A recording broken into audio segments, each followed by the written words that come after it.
BA द्वितीय वर्ष हिंदी साहित्य प्रथम पत्र। प्रिय विद्यार्थियों, आज हम भूषण द्वारा रचित शिवाजी शौर्य के पंक्तियों का अध्ययन करेंगे, इसकी व्याख्या पढ़ेंगे। पद है: दारुण दुगुन दुर्योधन ते अवरंग, भूषण भनत जग राख्यो छल मडिकै, धर्म धर्म बल भीम पैज पथ्य रूप, नकुल अकिल सहदेव तैं तू चढ़िके, साहि के शिवाजी गाजी बाह्यो दिल्ली हूँ ते चौं, पांडव निहू ते पुरुषारथ सु बढ़िके, सुनो लाख भौन ते कढ़ेबे रात पाँचे ते तू, ध्योस लाख चौक ते अकेले आयो कढ़ के।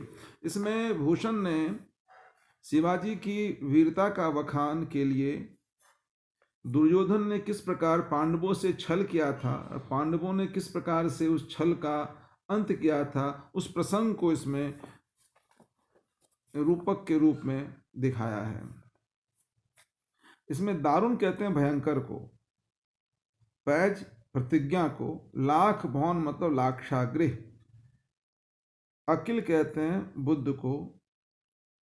इसमें कहा गया है, इसमें शिवाजी के पराक्रम, उसकी धार्मिक भावना एवं बुद्धिमत्ता का उल्लेख करते हुए औरंगजेब के पहरे से निष्क्रमण करने का वर्णन किया गया है। इसमें कवि ने महाभारत के प्रसंगों का जिक्र किया है और युधिष्ठिर की धर्मशीलता, भीम का बल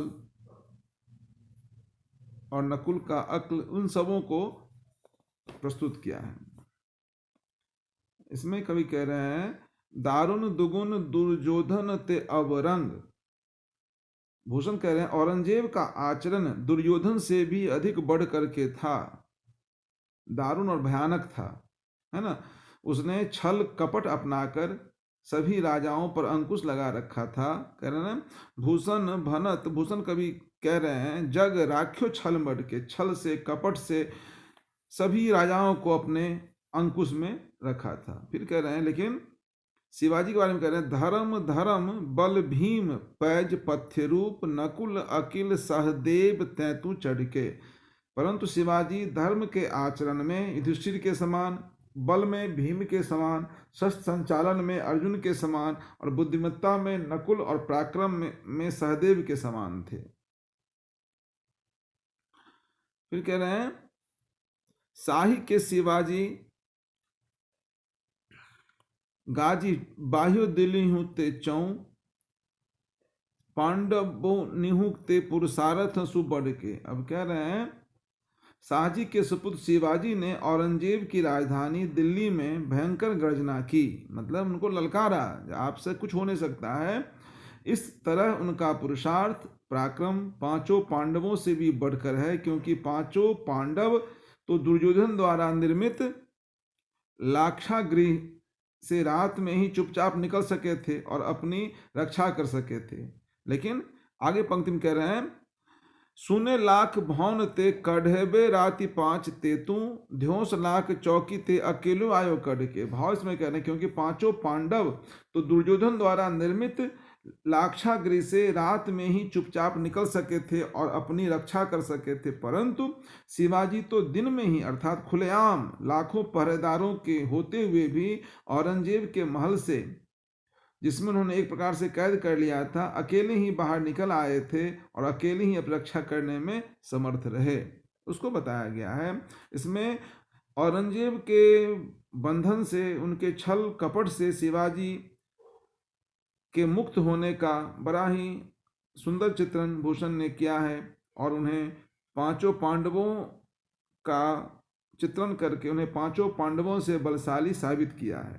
इसमें मनोहरम कवित्व में छंद की रचना की गई है और विभिन्न पांडवों का प्रयोग करके उन्होंने दृष्टांत अलंकार का सुंदर प्रयोग किया है। और फिर कह रहे हैं, अगला पद है छत्रसाल प्रताप।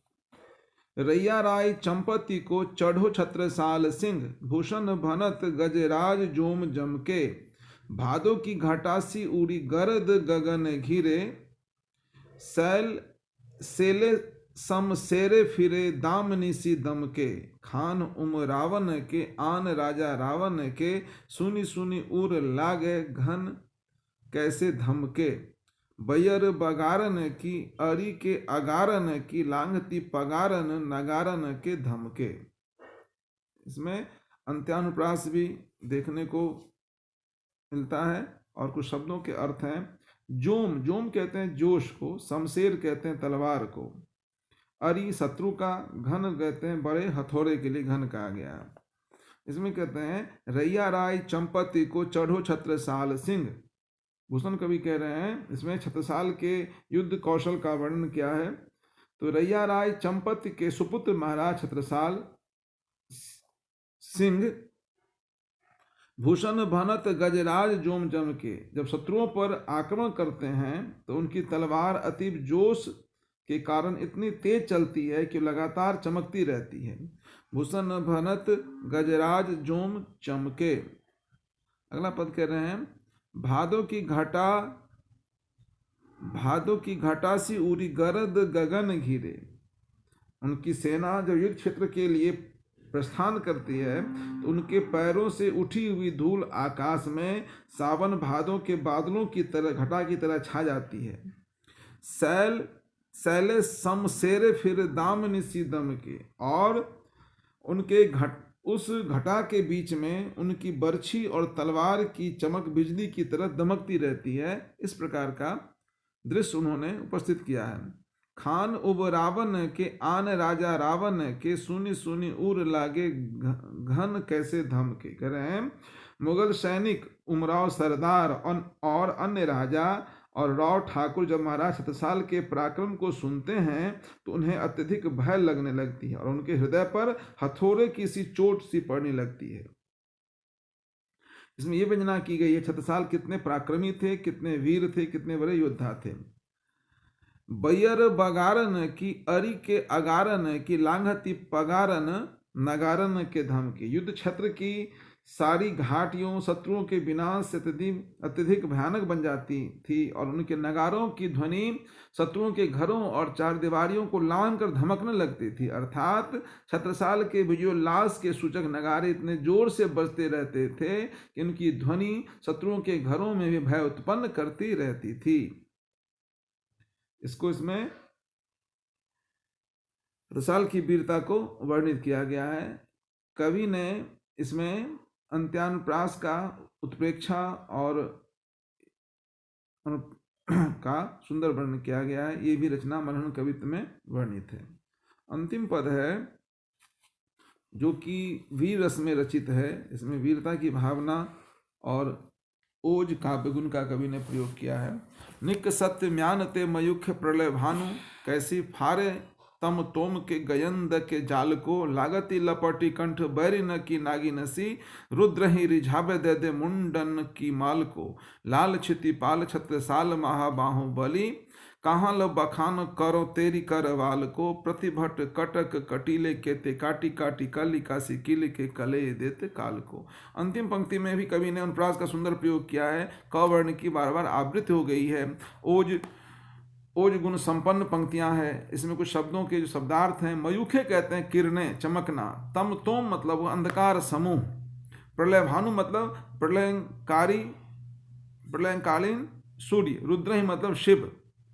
क्षितिपाल मतलब राजा। करवाल कहते हैं तलवार को। प्रतिभट मतलब कहते हैं शत्रु योद्धा। कटक सेना। इसमें कवि भूषण ने छत्रसाल की तलवार को युद्ध क्षेत्र में काली की तरह विनाश करने वाली चित्रित किया है। कवि भूषण कहते हैं निक सत्य म्यान ते मयुख प्रलय भानु, कैसे फारे तम तोम के गयंद के जाल को। भूषण कवि कह रहे हैं जब महाराज छत्रसाल की तलवार म्यान से बाहर निकलती है तो वह प्रलयंकारी रूप धारण करके सूर्य की तरह प्रखर किरणें से चमकती है। जैसे सूर्य की किरणें अंधकार समूह को नष्ट कर देती है, उसी प्रकार महाराज छत्रसाल की तलवार शत्रु सेना के हाथियों के झुंडों को फाड़ देती है। गयंदन कहते हैं हाथी को। और हस्त समूह रूपी जाल को काट देती है। इतना पराक्रम भरा हुआ था छत्रसाल की बर्छी में। अगला पद कह रहे हैं लागती लपटी कंठ बैरिन के नागी नसी, रुद्र ही रिझाबे दे दे मुंडन की माल को।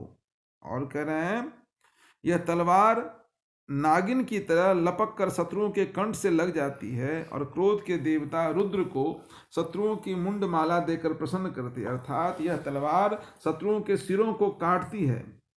बता रहे हैं रुद्र ही रिझावे दे दे, उनको गले को काट करके जैसे रुद्र को अर्पित कर रहे हैं मस्तकों को, शत्रुओं के मस्तकों को, मुंडमाल को।